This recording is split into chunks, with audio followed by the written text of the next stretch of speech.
Hello everybody and welcome back to another video. I hope you guys are having a good day so far. So in this video today we'll be building this Neomorphism calculator using JavaScript, HTML, and CSS. Except once again this video will be a time-lapse video so that you don't have to watch me type all the HTML and JavaScript again.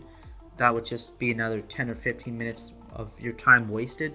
So I'll just do a time-lapse for maybe a minute or two so you can just do a brief overview of what it actually does. And I'll just skip to the CSS, and that's when I'll slow down the video so you can watch at normal speed. So without further ado, let's get right into the video.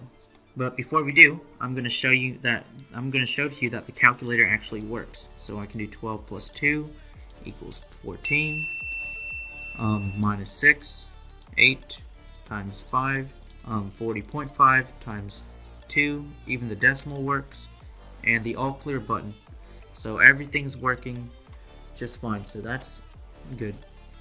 So now, for real though, without further ado, let's get right into the video.